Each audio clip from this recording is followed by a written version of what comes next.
Zazvoní zvonček, pani ide otvoriť a pred dverami stojí mladý žobrák Deži. Pani hovorí: Človeče, že sa nehambíte. Taký mladý a žobre. Pani, ja nie som žobrák, ja som drotár. Aha, takže drotár. A kde máte potom drôt?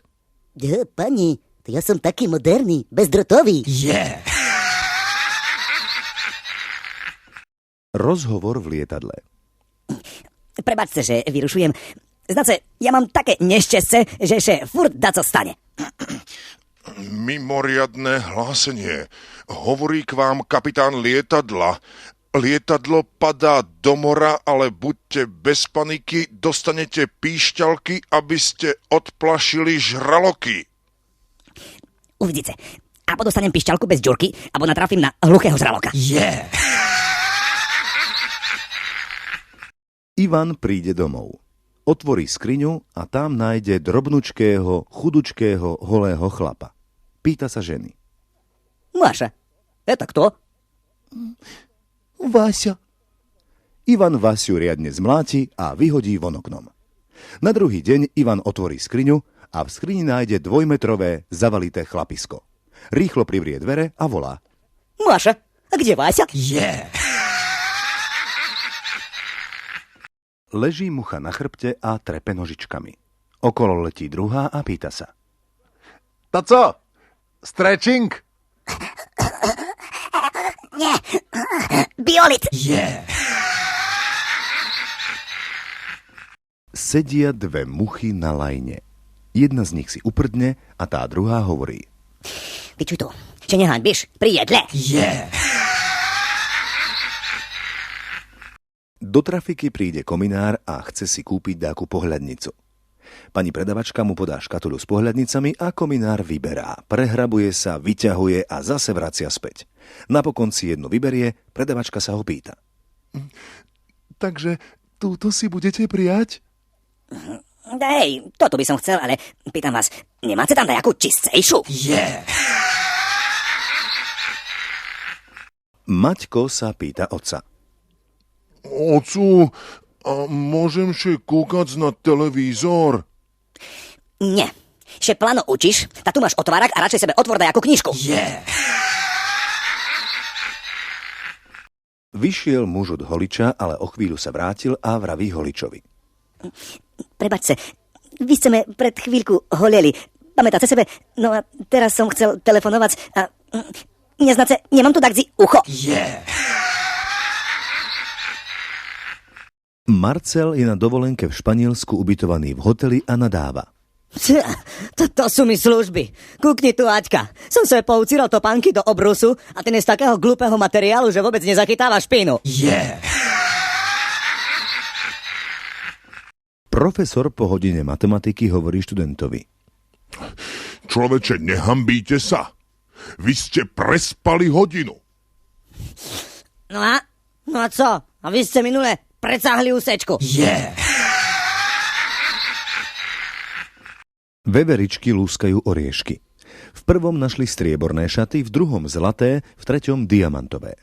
Jedna z veveričiek smutne vzdychne. Keď to tak pôjde ďalej, a v žime všetké pokapeme od hladu. Yeah!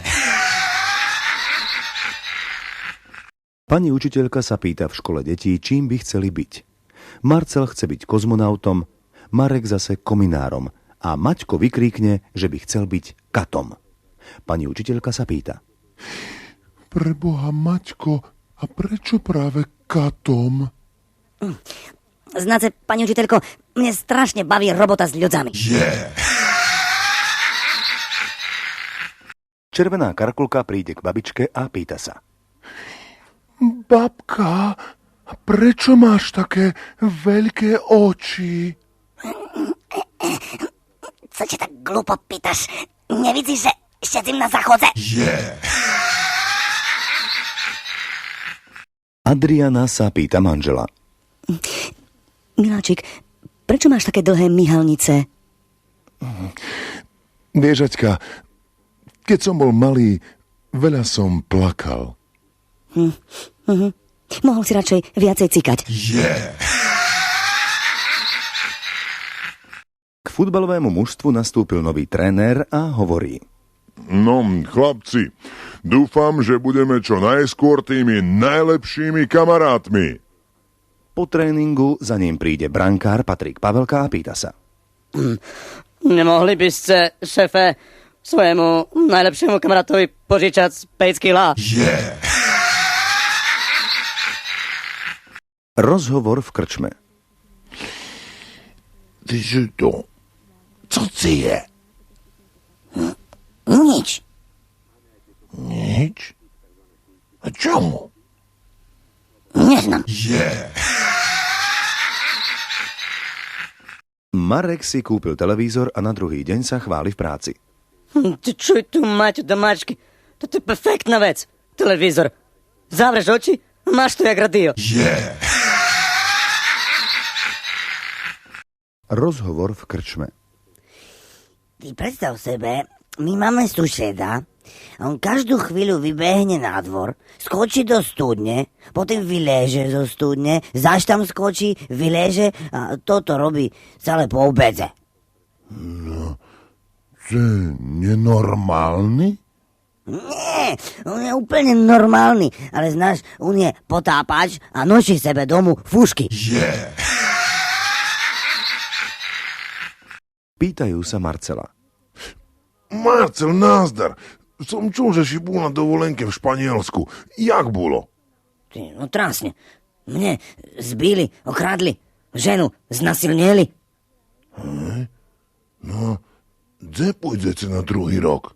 No, ja chcem ísť do Nepálu a žena neznám čomu. Šelem do Španielska. Redaktorka Flash Rádia je na návšteve v hnutí Greenpeace, keď to zrazu na ňu príde. Odskočí si a o chvíľu zvolá: Prosím vás, vy tu nemáte toaletný papier? Nie, my šetríme lesy. A čím to robíte vy? My fenom. Policajt sa v nočných hodinách pýta Deža: Stojte, čo máte v tom kufri? Pán policajt, prebaďte, ale to ja ešte presne neznám. Rozhovor v krčme. Ty čo je to? Neženše v decembru, ale vo februári. No jaký je v tým rozdiel? A získaš 2 mesiace. Pribehne syn za matkou a hovorí: Mamo, vo zveroch stojí jeden ujo. A co chce? Hovorí, že robí zbierku na plaváreň. Co mu mám dať? Znaš co? Daj mu vedro vody. V čakárni u plastického chirurga sedí chlapík s obrovským nosiskom. Sestrička sa ho pýta: Tak čo, zmenšíme nos, pravda? No nie, čomu, zvyknul som sebe. Radšej zväčšíme ksicht. Rozhovor v preplnenom autobuse. Pani, pýtam vás, vycáhnite už konečne ten dažník z mojeho zadku. Ja nemôžem, veď vidíte, aká je tlačenica. Dobre, ale ho pre Boha aspoň zatvorce. Do krčmy vbehne chlapík a kričí: Deži, skoro ucekaj domu. Tvoja žena sebe podrezala žily. No a co má byť? Čomu mám ucekať? Však ja mám úplne inčú krvnú skupinu. Marek si pýta cestovný lístok do Košíc. Pokladníčka sa ho automaticky pýta: Nech sa páči, normálny? Domáčky. Čuješ, Maťo? Či normálny? A co vypatrám, jak nenormálny? Malý chlapec sa vráti zo školy a hovorí otcovi: Ocu, pani učiteľka nám povedala, že máme priniesť 10 korún na Etiópiu. Tá pravda. Neposlúchaš, že pláno učíš, nikde nepôjdeš. Do ordinácie vbehne Marcel Forgáč a zdesene kričí. Pán doktor, pomôžte mi. A čo sa vám stalo? Mám dato s očami. Odkedy som sa oženil, vôbec nevidím peňaží. Zhovárajú sa dva pštrosy. Ty čuj tu, čomu my furt pcháme tú hlavu do toho písku? No ja neznám čomu ty, ale ja hľadám naftu. Na políciu pribehne žena. Pred chvíľu me znasilnilo šidzem chlopoch. Netrapte sa, slečna, my ich všetkých do jedného pochytáme.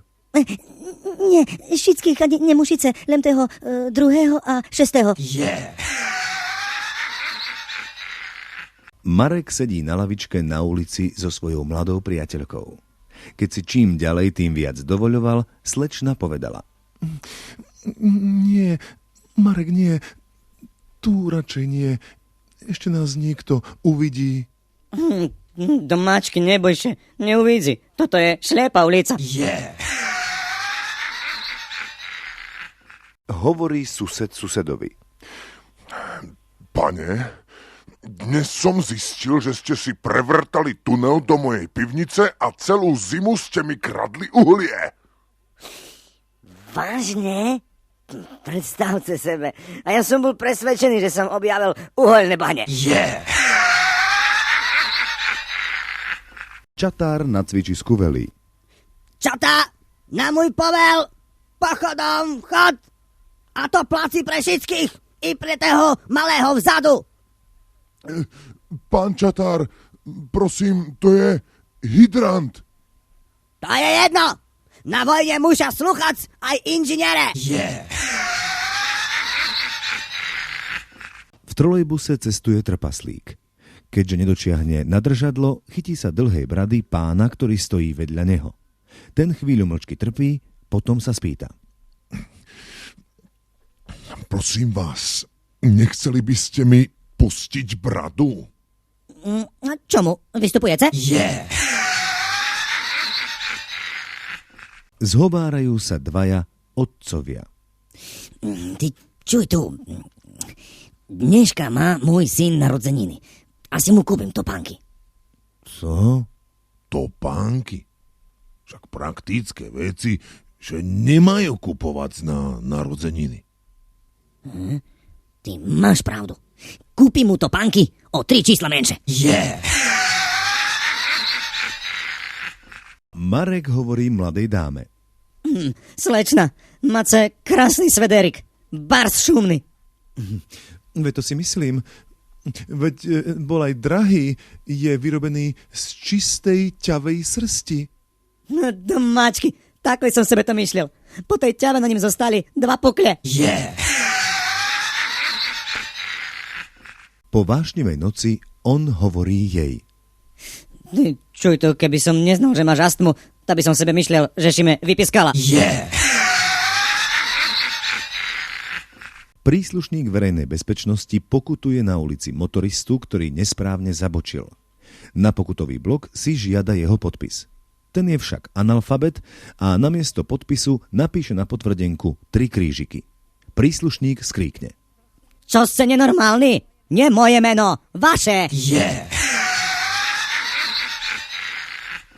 Rozhovor 2 kamarátov. Ty predstav sebe, kúpil som sebe nový erotický kalendár a tam je na každý týždeň fotka dajakej zaujímavej polohy. Hej. No a ktorá sa najviacej zaujala? Tá, jak ona leží na chrípce a on tam vôbec nie je. V Moskovskom múzeu sprievodca vedie zahraničných turistov do sály vynálezov. Пожалуйста, на tejto stene vidíte obrazy 3 slávnych vynálezcov. Ten vpravo je Telefon Telefonovič, ktorý vymyslel telefon. Ten vľavo je Radion Radionovič, ktorý vymyslel radio. A prosím vás, kto je ten uprostred? Ten Иван Иванович. Он есть помедzi них najdôležitejší. On vymyslel Telefona Telefonoviča i Radiona Radionoviča. V ambulancii hovorí mladá lekárka Marekovi. Človeče, ako si sa mi nepáčite.